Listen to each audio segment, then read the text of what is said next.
तो आज पेश हुए बजट को बीजेपी लीडर ने एक अच्छे बजट से ताबीर किया है।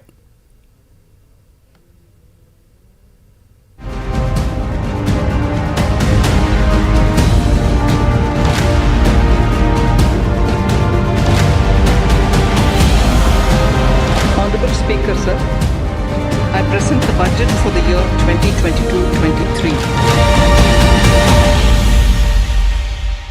वैश्विक आर्थिक तंगी और मंदी के बीच में आत्मनिर्भर भारत के सफर को आश्वस्त करता और आगे बढ़ाता ये बजट है। प्रधानमंत्री नरेंद्र मोदी जी के नेतृत्व में जिस मजबूती के साथ इस पैंडेमिक पीरियड में, इस संकट काल में जहां पर अर्थव्यवस्था को स्टेबल रखने के प्रयास किए गए, जिसका नतीजा है कि आज हमारे देश की अर्थव्यवस्था इस वैश्विक आर्थिक तंगी और मंदी के दौरान भी जो है वो स्टेबल रही। वहीं दूसरी ओर गांव, गरीब, किसान, झुग्गी झोपड़ी का इंसान, नौजवान, महिलाएं और कर्मचारी, उसके साथ ही साथ जो दस्तकार, शिल्पकार, कारीगर, उन सभी के हितों का पूरी मजबूती के साथ ध्यान रखा गया है।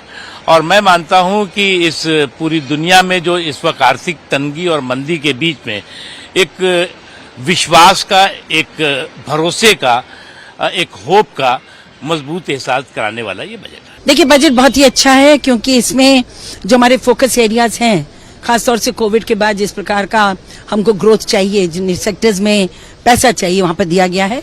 इंफ्रास्ट्रक्चर को और ज्यादा महत्व दिया गया है। एग्रीकल्चर को सबसे ज्यादा प्राथमिकता दी गई है और कृषि के क्षेत्र में, कृषि से उत्पादन करने वाले सेक्टर को भी बहुत, इंडस्ट्रीज वगैरह, एग्रो इंडस्ट्रीज के लिए बहुत ज्यादा प्रावधान किया गया है। साथ ही साथ जो बड़ी कंपनीज हैं उनके लिए भी सरलीकरण किया गया है ताकि निवेश और लगे और जॉब ओरिएंटेड ग्रोथ हो। तो एमएसएमई हो, बड़ी कंपनीज हो, हमारा जो कोऑपरेटिव सेक्टर है उसको और अच्छा मजबूत करने के लिए, तो जहां जहां पर नौकरियां या जॉब्स मिलती हैं, रोजगार मिलता है, उन सब सेक्टर्स को मजबूत किया गया है। साथ ही साथ इसमें जो लेवल प्लेइंग ग्राउंड देने के लिए जो हमारे देश में वस्तुएं बनती हैं, उनके लिए जिन कंपोनेंट्स को आयात करने की आवश्यकता है, उन पर भी कर कम किया गया है। और सबसे बड़ी बात है कि जो हमारा डिफेंस इक्विपमेंट है उसको बढ़ाने के लिए जो गवर्नमेंट पैसा खर्च करेगी, उसका 68% हमारे जो इंडिजिनस प्रोडक्शन होगा उस पर लगाया जाएगा। तो अगर देखा जाए तो चाहे वो शिक्षा हो, स्वास्थ्य पे तो है ही है, इंफ्रास्ट्रक्चर हो, एमएसएमई हो, हमारा ये उद्योग हो, हर क्षेत्र में, और खासतौर से महिलाओं के लिए भी जो 6 कंपोनेंट्स हैं, उन पोषण अभियान से लेकर और बाकी चीजें, जब स्वयं सहायता समूह और हमारे 2 लाख से ज्यादा आंगनबाड़ियों को मॉडर्नाइज करके उनको एकदम सेल्फ इक्विप करना है। तो बहुत सारा प्रावधान किया गया। मैं समझती हूँ अगर गहराई से देखा जाए तो कोई सेक्टर छूटता नहीं है। अब जो जीएसटी में रिकवरी इस साल हुई है, इस महीने हुई है, तो बहुत मायने में संतुलित बजट है, अच्छा बजट है। डायमंड इंडस्ट्री बहुत बड़ा लोगों को, उनको काम भी देती है और उसको राहत की आवश्यकता थी। आज उनको जो राहत देने की वजह से लोग बहुत खुश है। हम आदरणीय प्रधानमंत्री श्री नरेंद्र मोदी साहब का और फाइनेंस मिनिस्टर निर्मला सीतारमण का बहुत बहुत आभार व्यक्त करते हैं। विशेष रूप से ग्रीन इन्वायरमेंट की तरफ हमें लेके जाएगा। जो हमारी ethics, economy, ecology and environment, 3 important pillar है। इकोनॉमी के बारे में, इकोनॉमी की ग्रोथ भी होगी और जल प्रदूषण और वायु प्रदूषण में कमी होगी। दूसरी ओर वेस्ट टू वेल्थ वाली आइडिया जो है, जो पराली जलाते थे वो पैलेट बनाएंगे और पावर में उसका यूज होगा पैलेट का। किसानों के लिए, किसानों के युवाओं के लिए, वहाँ के गांव के युवाओं के लिए नए रोजगार निर्माण होंगे।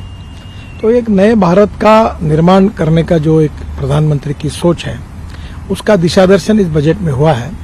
और ये मुझे विश्वास है कि ग्रामीण भारत को, कृषि भारत को, 115 एस्पिरेंट डिस्ट्रिक्ट को और ट्राइबल ऐसे क्षेत्र में विशेष रूप से प्रगति की गति और बढ़ाएगा और हिंदुस्तान को आत्मनिर्भरता की तरफ लेके जाएगा।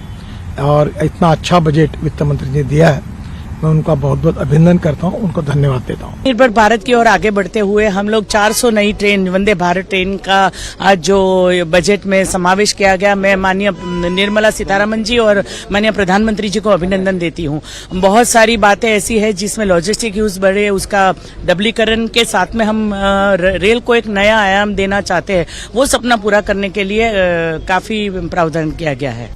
समृद्ध, शक्तिशाली और विकसित भारत के निर्माण का बजट है। अधोसंरचना विकास के लिए 35% से ज्यादा